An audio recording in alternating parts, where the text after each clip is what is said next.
So I was 19 years old, and I was going through this, actually just before I turned 19. I was going through this phase where I was trying to figure out what kind of car I liked.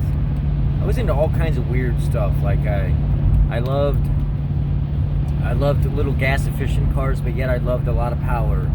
I didn't like imports, so I loved American more than imports, but then some days I felt like I liked imports more than American. I don't know. It was a phase where I couldn't figure myself out, right? Whenever it came to just guy shit, you know, I wanted to be cool with everybody and like everything, but I just realized that that's not how things were going to end up, even though today I pretty much do appreciate everything.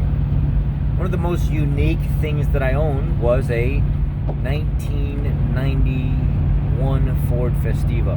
A 91 Ford Festiva. And I was walking from my job home, and I would pass by these people. So I would cut through this alleyway all the time, and I would see this same little silver car, this little clown car, sitting behind the back fence in between the garage and the fence that would separate their house from the neighbor's house. And this fence was, this little area between the garage and the fence separating them from the neighbor's house, super small. And the fact that this car could fit in that little fenced-in area and have a ton of space around it, that was pretty shocking to me. And I didn't see any rust on it. I didn't see anything wrong with it, but I would see over the years this car sit there, even just driving by, you know, when my mom was driving somewhere or something like that, you could see the car from the road, just always sat there. One day I went up and I knocked on the door, and I asked the guy, I said, you know, the car's always sitting there and you guys don't drive it anymore. And he said, yeah, it's my son's little car. He went off to college and we got him something bigger and safer, all-wheel drive. It just sits there. We don't know what we're going to do with it. We don't have any interest in it. And I said, well, I could buy it from you. I'm interested in it. It looks just different. And he says, are you sure you want? I mean, it's a little 4-cylinder car. It's great gas mileage. Has no power at all.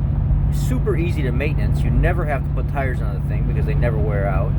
And he's like, you just have to do oil changes and put gas in it every once in a while, and it just takes care of itself.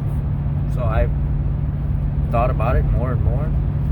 So sounds like it's something that I would love to have. Easy. I don't make a lot of money. I was young, and I thought, why not? So I bought one. When I say one, there's a reason for that. So I bought one, and I thought, this is pretty cool, man.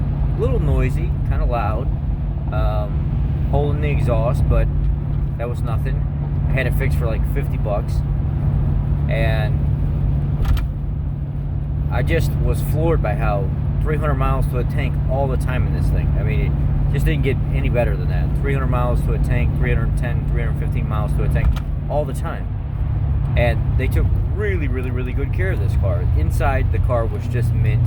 There was not a single thing wrong with it. And I was just floored by the condition that the car was in overall. I drove the mess out of it. Drove it out of state to see family and stuff like that. This thing, you could redline the mess out of this car all the time. You just beat the mess out of it, and it would not quit. It just would not quit. That little 1.3 liter engine. 60 horsepower, 70 foot-pounds of torque, nothing to brag about. One day I'm driving around, I pass by a farmer's field trying to get back into town. There's this little black Ford Festiva sitting out by the road. And I'm like, okay, let's stop and check it out. So I stop and check it out, and it's been hit in the side at a low speed by a full-size Bronco. So it's got like a big old C shape right in the back quarter panel where a full-size Bronco had plowed it and really damaged it pretty bad. But damaged it high up, so it never messed up the structure of where like the wheel location and stuff was. It never messed up the lower portion of the frame, so the car drove straight down the road. Somebody primer blacked the whole thing, so it was interesting to say the least.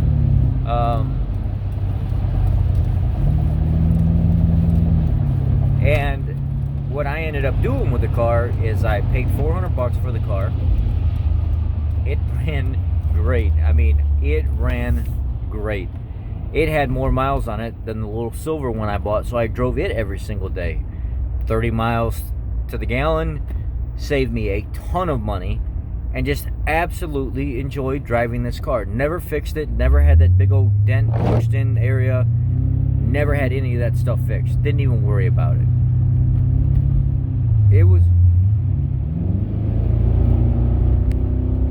I love going through underneath the overpasses with the open exhaust and just hammering it, and then it just echoing in there.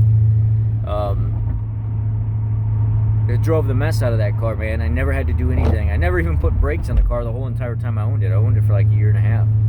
And then I ended up, somebody came along and were like, you know what, I'd like to buy both cars from you. I want to take them and section them and put them together and make a fair car out of them. So that was the actual life of the car. After me is, unfortunately, somebody cut the two car back halves off and welded them together and somehow made a dual driving Ford Festiva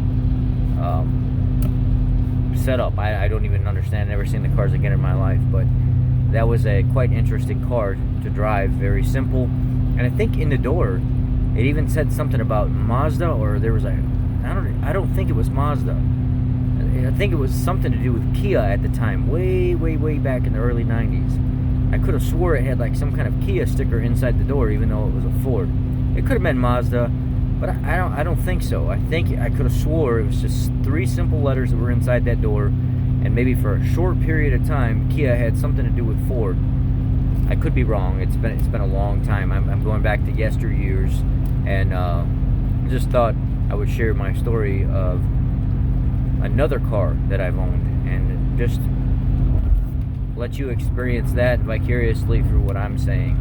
Maybe you've never owned one of them little cars, but you just beat the mess out of them, and they just keep going and going and going. They came in at a 5-speed manual, and I think you could also get them in automatic. Both the ones that I had were indeed a 5-speed manual, and I just absolutely loved it. Ugly as sin, no power at all. You couldn't race nobody in the thing. You'd lose to a riding lawnmower, but just really good quality. Thanks, guys.